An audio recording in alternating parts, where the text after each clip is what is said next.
Parlamentera HDP a Amedê Feleknas Uca li Almanyayê hêjayê xelata Clara Zetkin hat dîtin. Uca xelata xwe di sê mehê de li Berlînê wergirt. Xelata Clara Zetkin ji aliyê Partiya Çep ya Almanyayê ji sala 2007 vir de têdayîn. Xelata ji 2 salan carek têdayîn ji bo ew kesên ku têkewşînê dikin ji bo mafê jin û mafê mirovan.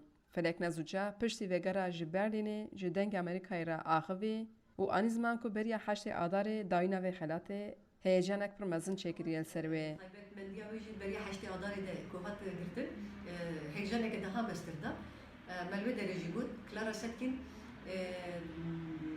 afrenera roja 8 Adarê yek jî îro jî bi navê wê xelat bigirî tê wê manê em di rêya wê de dimeşin lê rayekê gelekî dûrek pêşiya me pir astengîj bi me derdixînin lê gorî em layıqê navê Clara Zetkin bibin hemû jinên tekûşêr em bibin jinên ku îro berxwedanê dine jinê ku îro li hemberî zilmê hatine qetilkirin ku em karî bi layıqê wan bibin pêwîst e em îro xebatê xwe hê daha xurtir bikin.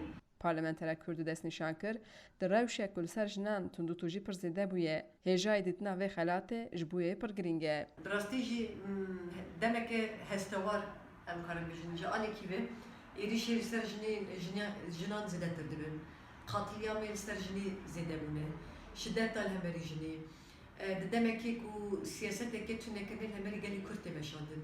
Ji hemî milave êrişî gelê Kurd tê meşandin. Di demeke wisa de tekûşîneke wisa de layık dîtinek ji hêla rêxistinên jinan li Avrupa tenê yek mesajekê dide piştgirtin û dayanışma bi gelê Kurd re li hemberî vê sîstema dîktatûrî ku îro tekûşîne li ser wê çimkî parlamenterên ku medana naskirê jî daxaftin xwe wisa gotin. Nû em dixwazin vê derê piştgirtina xwe bi gelê Kurd re diyar bikin, bi berxwedana gelê Kurd re diyar bikin. Em ji gelê Kurd re dibêjin hûn ne tenê ne, em jî bi we re vê mücadelê em hev re dibeşînin. Xecî Can Farqîn, Dengê Amerîka, Amed.